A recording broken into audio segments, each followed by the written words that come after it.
Welcome back. ಇನ್ನು ರಾಜ್ಯದಲ್ಲಿ RSS ಚಟುವಟಿಕೆ ಬ್ಯಾನ್ ವಿಚಾರಕ್ಕೆ ಸಂಬಂಧಪಟ್ಟಂತೆ ಬಿಜೆಪಿ ನಾಯಕರ ವಿರುದ್ಧ ಸಚಿವ ಪ್ರಿಯಾಂಕ್ ಖರ್ಗೆ ವಾಗ್ದಾಳಿ ನಡೆಸಿದ್ದಾರೆ.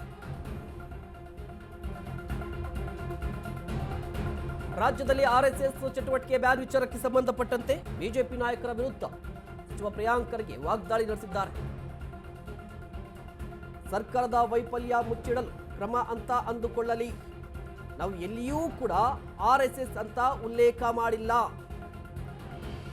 ಸರ್ಕಾರ ಸರಿ ಇಲ್ಲ ಅಂದ್ರೆ ಬೀದಿಗಿಳಿದು ಹೋರಾಟ ಮಾಡಿ ಬುದ್ಧ ಬಸವ ಅಂಬೇಡ್ಕರ್ ತತ್ವ ತರಲು ಹೊರಟಿದ್ದೇವೆ. ಎಲ್ಲಾ ಬಿಜೆಪಿ ನಾಯಕರ ಮಕ್ಕಳು ಗಣವೇಶ ಧರಿಸಲಿ, ಎಲ್ಲರೂ ಕೂಡ ಗೋಮೂತ್ರವನ್ನ ಕುಡಿಯಲಿ, ಆಗ ನನ್ನ ಮಾತನ್ನ ನಿಲ್ಲಿಸ್ತೀನಿ ಅಂತ ಹೇಳಿ ಪ್ರಿಯಾಂಕ್ ಖರ್ಗೆ ಬಿಜೆಪಿ ನಾಯಕರಿಗೆ ಸವಾಲು ಹಾಕಿದ್ದಾರೆ.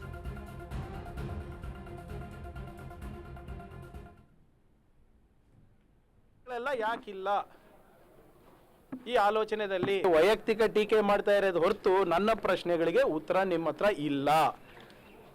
ನಿಮ್ಮ ಮಕ್ಕಳು ಯಾಕೆ ಈ ಸಂಘಟನೆಗಳ ಜೊತೆ ಇಲ್ಲ, ಈ ಸಂಘಗಳಲ್ಲಿ ಶಾಖೆಗಳಲ್ಲಿ ಇಲ್ಲ, ಅಷ್ಟೇ ಪ್ರಶ್ನೆ ನಂದು ಸರ್.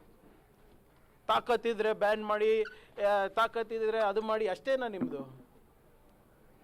ನನ್ನ ಪ್ರಶ್ನೆಗೆ ಉತ್ತರ ಎಲ್ಲಿದೆ? ನಿಮ್ಮ ಮಕ್ಕಳೆಲ್ಲ ಯಾಕಿಲ್ಲ ಈ ಆಲೋಚನೆಯಲ್ಲಿ, ಈ ಶಾಖೆಗಳಲ್ಲಿ? ಗೌರಕ್ಷಣೆ ಧರ್ಮ ರಕ್ಷಣೆಗೆ ತ್ರಿಶೂಲ್ ದೀಕ್ಷೆ ನಿಮ್ಮ ಮಕ್ಕಳಿಗೆ ಕೊಟ್ಟು ಯಾವಾಗ ನೀವು ರಸ್ತೆಗೆ ಬಿಡ್ತೀರಾ? ಬಡಗಿ ಹಿಡ್ಕೊಂಡು ನೀವು ಪಥಸಂಚಲನವನ್ನು ನಿಮ್ಮ ಮಕ್ಕಳ ಕೈಲಿ ಯಾವಾಗ ಮಾಡಿಸ್ತೀರಾ? ಅಷ್ಟೇ ಕೇಳ್ತಾ ಇರೋದಲ್ವಾ? ಹೌದಪ್ಪ ಪ್ರಿಯಾಂಕ್ ಹೇಳ್ತಾ ಇರೋದು ಕರೆಕ್ಟು ಅಂದ್ಬಿಟ್ಟು ಅವ್ರ ಮಕ್ಕಳಿಗೆಲ್ಲ ಬಿಡಲಿ ನೋಡೋಣ. ಯಾಕೆ 4 ದಿನದಿಂದ ನಿಮ್ಮ ಪುಡಾರಿಗಳ ಕಡೆಯಿಂದ ನಮಗೆ ಜೀವ ಬೆದರಿಕೆ ಹಾಕಿಸ್ತಾ ಇದ್ದೀರಾ? ಯಾಕೆ 4 ದಿನದಿಂದ ಮೀಡಿಯಾ ಮುಂದೆ ಮಾತಾಡ್ತಾ ಇದ್ದೀರಾ? ನನ್ನ ಬಾಯನ್ನು ಮುಚ್ಚಿಸ್ಬೇಕಂದ್ರೆ ಎಲ್ಲ ಬಿಜೆಪಿ ನಾಯಕರ ಮಕ್ಕಳು ಶಾಖೆಗೆ ದಾಖಲಾಗ್ರಿ. ಎಲ್ಲ ಬಿಜೆಪಿ ನಾಯಕರ ಮಕ್ಕಳು ಗೋರಕ್ಷಕರಾಗಿ, ಎಲ್ಲ ಬಿಜೆಪಿ ನಾಯಕರ ಮಕ್ಕಳು ಗಣವೇಶ ಧರಿಸಿ ಗೌಮೂತ್ರವನ್ನು ಪಬ್ಲಿಕ್ಕಾಗಿ ಕುಡೀರಿ. ಆಮೇಲೆ ನಾನು ಮಾತಾಡೋದು ನಿಲ್ಲಿಸ್ತೀನಿ. ವೈಯಕ್ತಿಕ ಟೀಕೆ ಮಾಡ್ತಾ ಇರೋದು ಹೊರತು ನನ್ನ ಪ್ರಶ್ನೆಗಳಿಗೆ ಉತ್ತರ ನಿಮ್ಮ ಹತ್ರ ಇಲ್ಲ.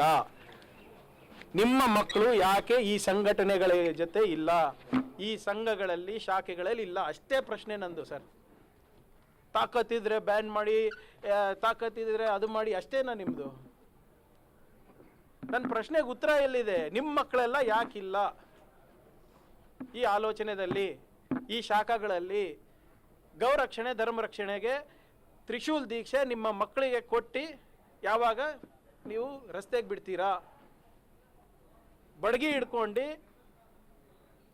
ನೀವು ಪಥಸಂಚಲನವನ್ನು ನಿಮ್ಮ ಮಕ್ಕಳ ಕೈಲಿ ಯಾವಾಗ ಮಾಡಿಸ್ತೀರಾ? ಅಷ್ಟೇ ಕೇಳ್ತಾ ಇರೋದಲ್ವಾ? ಹೌದಪ್ಪ ಪ್ರಿಯಾಂಕ್ ಹೇಳ್ತಾ ಇರೋದು